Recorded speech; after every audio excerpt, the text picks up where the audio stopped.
So we all like powers. When a power system is used incredibly well within a story, it just makes everything so much better. So I want to show you some of my favorite new ones. There are three main things that I look for within power systems. The first is uniqueness. How creative is this power? Is it something that I've seen before, an evolution of it, or is it something I've never seen before and very much original? The second is utilization. How is this power used within the story? How is it connected between characters? How does it scale off one another? Is it integral? Is it intertwined with emotions or a mental state, or can it scale incredibly high? And the third, evolution. How does this power change over time? What does a power look like from chapter 1 to the end of the story? Let me show you some of the best new ones that I like. Chojin X is a phenomenal story by Sue Ishida, the author of Tokyo Ghoul. I love Tokyo Ghoul's power system. I think it's very unique, interesting take of an evolutionary process to something like vampires. Chojin X is different though. When the title of this story wasn't officially released, we knew it in English as Superhuman X. And for the most part, it still kind of technically means that, but we know it officially and collectively as Chojin X. Chojin kind of translates to superhuman or Superman. This is very important because the story itself and these characters is very much superpowers. However, it does have that unique Sue Ishida flair. There are beings in Chojin X's story called Chojin. These are our superpowered beings. And there's a couple of different ways that you can become a Chojin. You can be naturally born, you can be awakened through death, or you can be experimented on. In a lot of ways, Chojin are identical to human, but biologically wise, they are kind of the next step. Brief scientific explanation of how Chojin powers work is that there is a god particle known as a supercell within the world, and Chojin are the only beings able to wield and manipulate it. This gives a more scientific and biological backbone to the Chojin powers, but it's not its main concern. The powers are cool and flashy, and they are emotionally and mentally driven. This is our main character. His name is Tokyo. And what you should know about him is that he's a little bit shy, a little bit of a loner, a little bit of a loser, a little bit of a downer. What do you think his power would be? Naturally,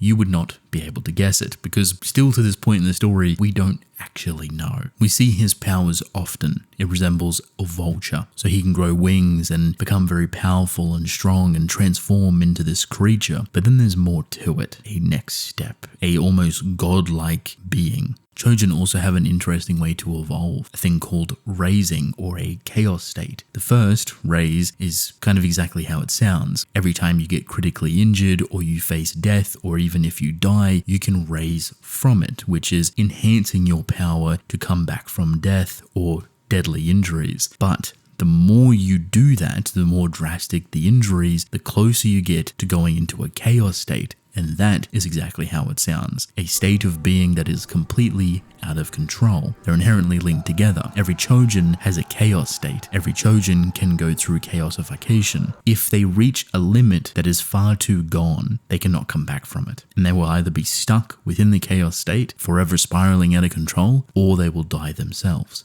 This is a simplification of Chojin X's powers, but I love how Ishida has approached it. I love the complexity when it comes to the emotions and the mental state. It gives very big Tokyo Ghoul, Kagane, full Kagaja, half Kagaja vibes, and honestly, he's mastered it. Artistically, it is gorgeous, and there's so much room to breathe and play, and just the extra bit of details to give it more backbone, like the science behind it or the biology behind it, is really, really fascinating. If you haven't read Chojin X, that has a very in-depth creative power system, this story is 100% for you. This is a little old story called Mad. It is relatively new. A lot of you probably don't know about it, but it takes a lot of inspiration from a very small, minuscule story called Attack on Titan. Mad is a alien invasion story. Humanity is basically in the dirt. Aliens have overrun the planet. So the remnants of people are just trying to survive. It's a gross, disgusting, grim world. Humans do not have powers. Humans cannot fight against these aliens successfully. They're like ants. You kill one and a billion of them start to spawn out. They're horrifying creatures until a small group of people start to experiment and a question goes through their mind. What would happen if you fed this alien meat to a human? The result is terrifying. 95% of humans will go through a process that is disgusting. They will start to transform into this hideous abomination. All of their hair will fall off, their skin will molt and disfigure, and their body will contort till they die. However, the people that are lucky enough to survive become something else. They become hybrids, what is actually called adapters within the story. These are half human, half alien hybrids, humans that have survived the transformation process. And what this gives them is the unique ability to adapt to the new world. They now have a full transformation process, similar to Titans from AOT, where they can instantly, whenever they want, transform into this humanoid alien full armored creature. Now all the designs are very different. Some even have special quirks or abilities that are more specific to them. It hasn't been explicitly explained, but the transformation process kind of based on the individual, their will to survive and the mental state during that process. By eliminating certain factors, we've come to assume that depending on the mental state of the individual prior and during, that will be the result of the type of hybrid or adapter you would become. The main character in this story is very different to others. He didn't know he would be experimented on, but for the fate of humanity and this false ideology to become the next evolution of human, he was forced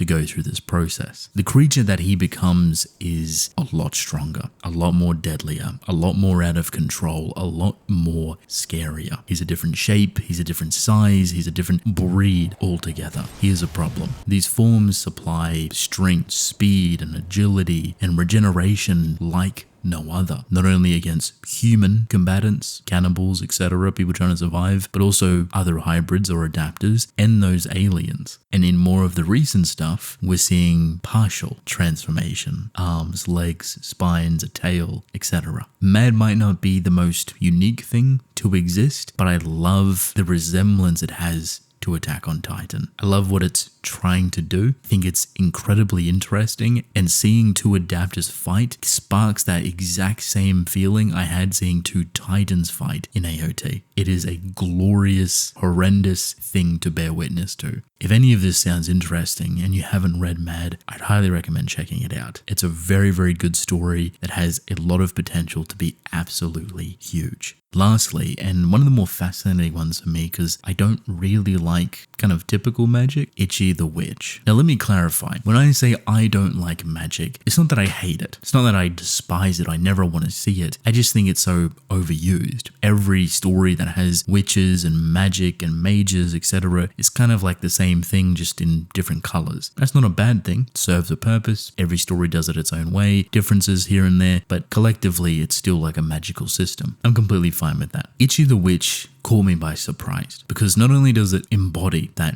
typical magical system, it takes it to a different level. It adds something very interesting, arguably the most compelling system that I've seen in a Weekly Jump story for a long time, and I think will add so much depth, variety, and complexity for as long as this story wants to exist. There's some things you need to know about Itchy's power system. Firstly, males do not have magic. It is only women. So far, we don't have a reason or an explanation of why that's possible, but I imagine in the future, we might explore that a little bit more. Itchy, however, is our first male witch. He's not naturally born, but he comes in contact with a being that he kind of acquires or merges with. This allows him to use magic abilities. Now, the magical beings or creatures within this world are genuinely called magics. And the reason they're called this is because each magic is sentient. They have a personality, an opinion. They are living, breathing beings. So whatever magic that you can think of, fire, earth, water, or getting more conceptual, fear of certain things, they are going to have their own personality and identity. So how do you think you would acquire said magic? You just defeat them, right? Slash them, kill them, capture them,